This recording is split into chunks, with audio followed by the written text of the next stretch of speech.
Get it, let's go. Alright guys, Carmen's got her 3 holes oil change done. She's sitting right at a little over 25,000 miles, 2553. Tell me what you think. I did it all in a time lapse. It took me 2 days to do it because I had to wait for the oil to get delivered today. But I used the Pittsburgh motorcycle jack to jack her up and get her level whenever I started working. Much easier to be able to work on her whenever she's up in the air a little bit. But for now, I'm going to talk a little bit about the oils that I used. Please don't mind the mess. It's a little dirty. But the Type F Valvoline transmission fluid. I'm running the Type F transmission fluid in the primary. It was a recommendation by one of the guys on YouTube, and I don't know. I kind of like it. It quieted down the transmission or the primary a good bit, because even with it having only 20,000-ish miles on her, she definitely had a little bit of a noise in there. It wasn't too terrible. There was a lot of clutch wear, which I'm going to adjust the clutch cable here in just a few minutes. But at the same time, there wasn't any shavings or anything inside, so that definitely was a plus. In the engine, run the Bellray V-Twin Mineral 20W50 engine oil. At one point in time, I was running Redline, and it was okay. I'll grab my cigar. It was okay. Had a lot of valve tick sound running in it, and even when I was running Sin 3, had a decent amount of valve tick. So I went to Bellray. Tick is gone. No issues with the tick. I have been seeing some videos of the Pro Loop being ran in these engines as well. I guess the Milwaukee 8s are notorious for valve ticks, driveline ticks, things like that. After the first, if she sits 3, 4, 5 days, she'll get a little bit of a tick until she builds pressure back up. But that's the lifters that are losing pressure. And I may be mistaken. Please comment down at the bottom if I use the wrong name for that. But down there at the cams, hydraulic lifters are, and causes an issue, I guess. It loses pressure.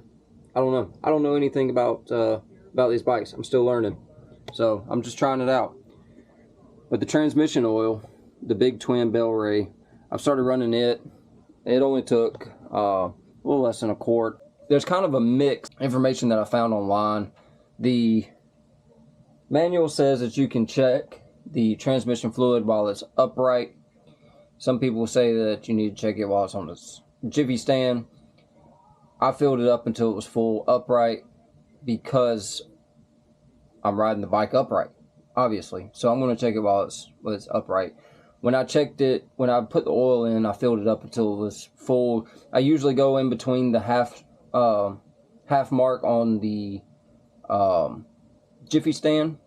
So if you fill it up to the bottom of the upright hot line on the oil stick, it will be close, or if not right at the halfway mark on the jiffy stand. It was a little less, so I added a little bit more to it, probably, I don't know, 4 or 5 ounces worth extra into it. But yeah, all of my 3 holes, I always do it on the stand. Makes it a lot easier being able to work. And as you see, I do have to sit on the floor a little bit to get to the drain plugs, but majority of the time it's pretty easy. I would love to get a full lift, but in this shed I do not have enough room. Plus it's a shared shed. My girl uses it as an office. I use it as a hangout spot. Got a TV, fridge, and all that fun stuff. And as you can see behind me, got the humidor for my cigars. And I like to smoke cigars in a pipe because I can smoke them all the way down. It's nice. But I'm going to talk a little bit about the stuff on the bike. I've added the Clockworks heavy breather. I've done the bypass on... I got a little visitor this time. Max. What's he doing? You gonna be my visitor? But I add the Clockworks heavy breather to her, and it's helped out a lot. I didn't like the stock that was on here, so I went with the Clockworks. Bought an Amazon one, didn't like it. It made it whistle. It was just not great. I did a bypass for the breather, and as you can see, there's some oil dripping down into the where it would cycle back into the engine. I didn't really like that. Yeah, engineers do the work, whatever. Hate on me is what it is. But I did the Tap Performance 50 cals in the back. Did some extensions for her feet whenever she is riding on the bike, and I had a pair of these on the front and the back. They're the Amazon special, and I didn't really like them too much, especially on the front. It was very weird feeling in my feet. But I do have the fan on the rear cylinder. What are you doing, buddy? I do have the fan on the rear cylinder to kind of help take a lot of that heat off riding down the road. I think the next thing that I'm going to do is the badge delete. I'm going to take the badge off and add it to my collection of other badges that I have. But down here, I have the Ultra Cool oil cooler. I have the light, just mounted it on that side, and then the Gems cylinder head cooler, which works really good, especially whenever the bike is sitting idle, or if we're stop and go traffic, whatever. It's really good to have for, you know, keep the engine cool. After I did the oil change, brought her up to temperature, I brought her down off the jack, put her on the Jiffy stand, checked the oil. She was a little low, so I added a little bit of oil to it. But I got the Precision Power speakers on the top and in the lowers.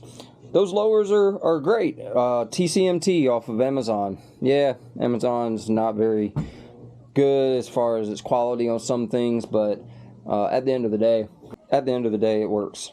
Works great. Same on the Tour Pack. It's TCMT. The Mustang seat, got a backrest for myself, and then she's got a wide seat in comparison to the stock seat.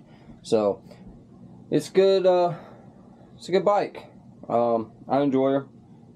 Next thing I'm going to do, I think, is a set of brakes. I think in the next oil change, I'm going to do a set of brakes. I'm going to go about 5,000 miles, so right at the 30,000 mile mark, I'll do brakes. I'm going to change the rotors out because I'm starting to get a lot of bouncing whenever I stop on the front. But the back is good, but I'm going to change all three of them out at one time. Do another set of brakes on the front and back. But she hasn't had a set of brakes in about 10,000 miles. So, and typically I try to change the brakes out every 2 oil changes, just so she gets a fresh set. But yeah, comment down below what you think. What you think I should do next? I think the next thing after I do the brakes in the next 3-hole oil change is I'm gonna put the bag guards on. I'm gonna order a set of bag guards. I'm gonna do a set of bag guards. So that way I can get cup holders to go back there, because like I said in an earlier video, I don't like a cup holder up on my handlebars. It takes up a lot of room on there. As you can see, I moved my ram mount to my dash, and then I have my 360 selfie stick up there for recording videos and stuff. But yeah, it should go. Comment down below what you think I should do to her next, as far as any kind of modifications or anything, and let me know what kind of oil y'all run in y'all's bikes. Is there any difference in the oil? I'm going to keep using the Bel-Ray that I have and the Valvoline transmission fluid in the primary, because I think that I've had pretty good results with it. And I also wanted to let everybody know I'm not a mechanic by any means, so don't use this as an educational, you should do this kind of deal, because it's not what I'm doing. But yeah, comment down below what you think. All of it's in time lapse, so I'm pretty quick in getting all this done. And I say quick, it took me 2 days because I had to wait for the oil to get delivered today. And I'm kind of happy I didn't ride her to see my dad today, only because it rained all day over at his house, and then it rained on the way back here. So it's yeah, and she's still dirty. My dirt road is tore up from all the rain, and it is what it is. Part of living on a dirt road out in the country. But I'm about to get over here and start cleaning up all this stuff on my shelves and reorganize all my tools and get it all taken care of. And so yeah, like, comment, and subscribe if you like what you see. Let me know if there's anything you want me to talk about next time, or do a video on the next time if I do any kind of modifications to her, if I do another video for it. So yeah, y'all ride easy, keep 2 wheels down, and we'll see you on the next one. Later.